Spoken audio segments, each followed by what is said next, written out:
Lord de Montgomery termine à la 8e place. Le 9e est Jürgen Roelofs. Et en 10e position, nous avons Gerald Ciolek. On rappelle, premier Mark Cavendish, deuxième Alessandro Petacchi, troisième Tyler Farah, quatrième José Joaquim Rojas. À la 5e place, nous avons donc le coureur Robbie McEwen qui termine 5e de l'étape. Le coureur australien a encore une belle pointe de vitesse. En 6e position, nous retrouvons le japonais.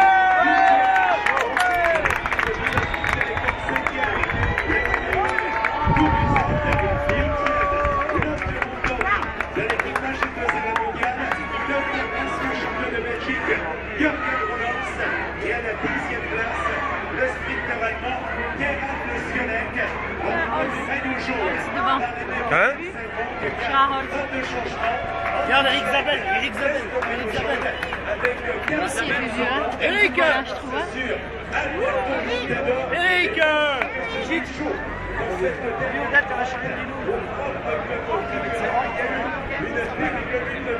là il est content là, il va aller voir Cavendish, je suis content. Et de l'autre, l'équipage de l'équipe gagne position et nous avons donc Tyler Julian d'un côté et de l'autre Marc Renshaw et Sophie Chaud et également donc Julian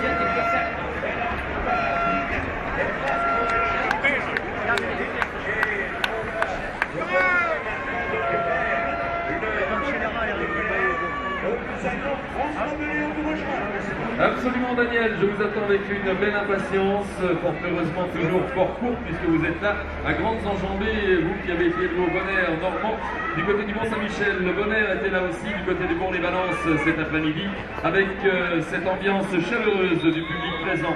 Nous recevrons bien sur le podium protocolaire, ils accueilleront évidemment avec ferveur et plaisir les héros du jour, M. Bernard Piras, sénateur maire de Bourg-les-Valences, Didier Guillaume, sénateur président du Conseil général de la Drôme, Alain Maurice, président de l'agglomération Valence-Aglo Sud-Rhône-Alpes, maire de Valence, Wilfried Payès, premier adjoint de la ville de Bourg-les-Valence, le directeur de la ville de Bourg-les-Valence et président du comité olympique de la Drôme. Voilà quelles sont les personnalités qui nous ont rejoints, pour certaines d'entre elles, et nous allons effectivement dans quelques instants vous présenter nos partenaires, mais nous n'avons pas encore la liste complète, Daniel, de ceux qui accueilleront à leur tour d'ici quelques instants.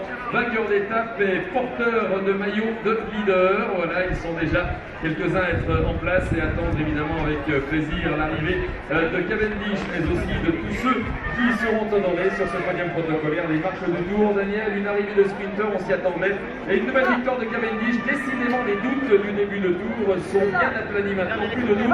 Il est en forme, le Moudre. Voilà, et puisque ce que l'on peut retenir également, c'est la dernière alliance de folie avec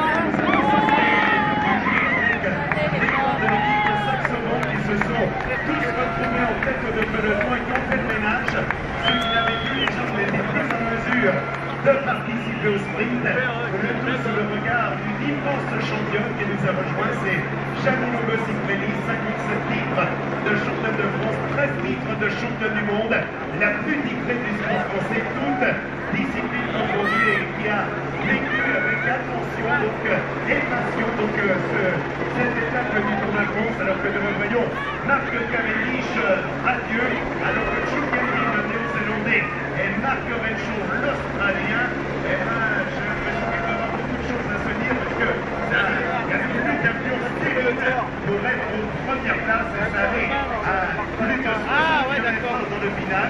Et à penser qu'ils sont des peuples du jeu, l'homme de Montgomery qui termine à la 8e place de l'étape du jour. Au classement général, les positions restent les mêmes, mais pour les sprinters, c'était l'étape à ne pas manquer puisque dès demain, le parcours sera complètement différent avec une étape difficile car elle arrive dans la deuxième moitié du Tour de France.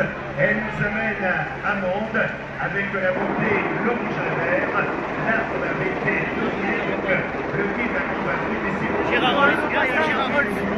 L'arrivée d'étape sous le chaud. Gérard Ça passe un petit peu comique demain, il y aura ni Bourvil ni de Funès, mais les héros du Tour seront là bel et bien eux dans cette étape difficile. 12e étape demain, vous l'évoquiez Daniel, effectivement une étape qui semble doute fera encore quelques dégâts, comme la globalité des étapes depuis d'ailleurs le départ de ce Tour de France. Voilà, Jean-François Pécheux nous rejoindra tout à l'heure. Il s'est rendu près des commissaires et nous donnera le tableau d'honneur de l'étape du jour dans un court moment. Nous ne l'avons pas pour l'instant car il y a une lutte évidemment pour le maillot vert du classement par points puisque Cavendish et surtout Alessandro Petacchi, le Seb Chabal il est derrière avec les mecs de France Télévisions, Gianni Lambeau et tout. Eh bien, pourrait gravir en attend confirmation le maillot vert du classement par points amené par le PMU, donc au Norvégien Tourusak qui termine à la 7e place de ce sprint où il y a eu beaucoup de tension dans le dernier kilomètre et qui dit tension dit ambition. Absolument Daniel, donc on rappelle que Bernard Piras, le sénateur maire de Bourg-les-Valence, sera évidemment ravi d'accueillir tous les héros du jour tout à l'heure sur ce beau podium très ensoleillé devant un public absolument gigantesque. Didier Guillaume, sénateur et président du Conseil général de la Drôme, ne sera pas en reste, tout comme Alain Maurice, président de l'agglomération Valence-Aglo Sud-Rhône-Alpes et maire de Valence, Wilfried Payès, premier adjoint de la ville de Bourg-les-Valence, et Odette Durand, double casquette pour Madame Durand, adjointe au sport de la ville de Bourg-les-Valence et présidente du comité olympique de la Drôme. Elle porte haut et loin les couleurs de l'olympisme. La liste intégrale de tous les partenaires présents sur ce podium. Nous aussi féliciterons les héros de cette journée, de cette 11e étape d'ici quelques minutes. Voilà, dans quelques minutes, le tableau d'honneur, on a vu Stéphane Auger, donc le coureur de l'équipe Cofidis, le secrétaire en ligne qui nous rejoignait puisqu'il va recevoir le prix de la combativité parrainé par Brandt. Jérôme Pinault, le coureur de l'équipe Quick-Step, eh bien, conserve le maillot, donc à poids de meilleur grimpeur, alors que Bernard Hinault a le plaisir d'accueillir sur le podium cette immense championne qui est la plus titrée, donc tous sports confondus. Elle est aujourd'hui à Bourg-les-Valence. Elle nous rejoint. Merci d'accueillir et d'applaudir Madame Gianni Lambeau. Le podium est bien retrouvé avec plaisir.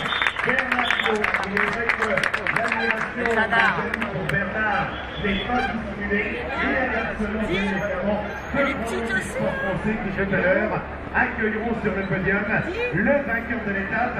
Jean-François Pécheux ne nous a pas encore rejoint, ce qui explique que du côté du collège des arbitres au jury des commissaires, eh bien, on est en train de discuter actuellement, donc avant d'entériner vraisemblablement le classement de l'étape du jour, parce qu'il y aurait déjà un moment que Jean-François de sa foulée alerte nous aurait rejoint. Absolument, sous les yeux de Jean-Étienne Amaury, donc président directeur général d'ASO. Merci monsieur Amaury, qui lui aussi évidemment est ravi de voir le succès populaire des équipes sportives, bien sûr, de ce Tour de France, 97e édition 2010, avec un temps absolument splendide, une belle chaleur dans tous les sens du terme. Et on voit Eric Zabel qui félicite Marc Cavendish, Zabel qui était vraiment devant l'écran, Daniel, tout à l'heure, et qui était très attentif et qui est évidemment ravi de la victoire du Britannique. Voilà, directeur du Tour. On a dit ça a été tendu entre les deux formations, donc on attend évidemment la confirmation du classement dans un court moment, donc pour l'étape du jour, alors que de magnifiques paysages.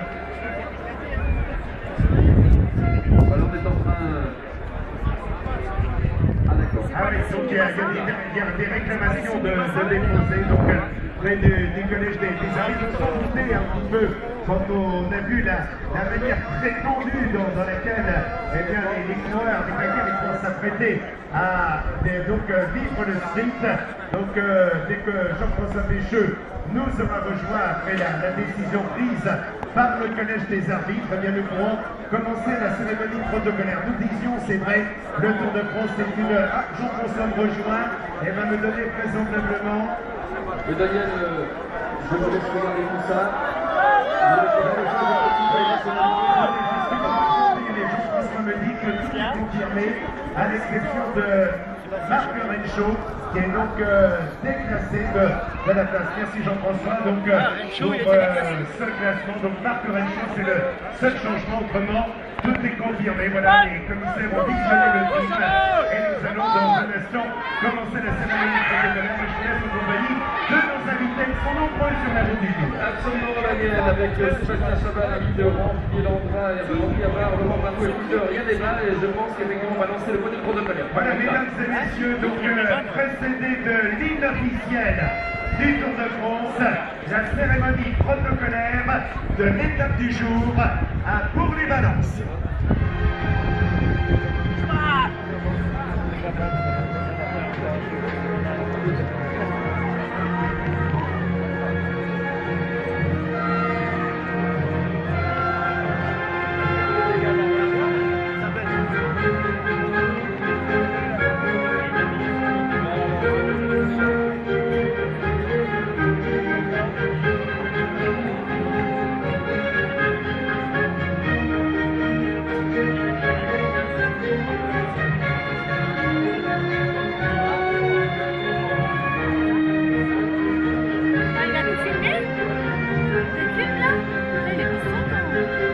On a encore 50 minutes.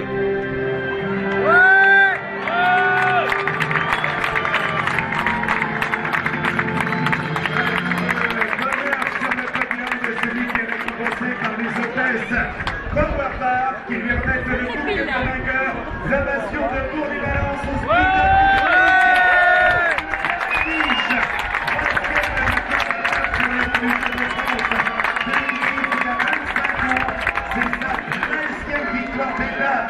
Sur les routes du Tour de France, celui qui a connu les podiums olympiques, les podiums au championnat du monde sur piste et qui reçoit maintenant félicitations. Voilà, de Bernard Piras, Guy Guillaume, Alain Maurice, Wilfried Payet, Lionel Durand et Janine Longo Cyprien dans quelques instants. On a la piste de Cézanne pour Marc Cavendish et côté partenaire. Et bien Sébastien Chabal, bien sûr, bien connu, l'icône du 15 de France, invité Orange, de Félicie Cheval, Guy Landra, invité Vitel, Henri Havard, inspecteur des finances au ministère du budget des comptes et de la fonction publique, Laurent Baroux, responsable communication Carrefour Market Sud-Est.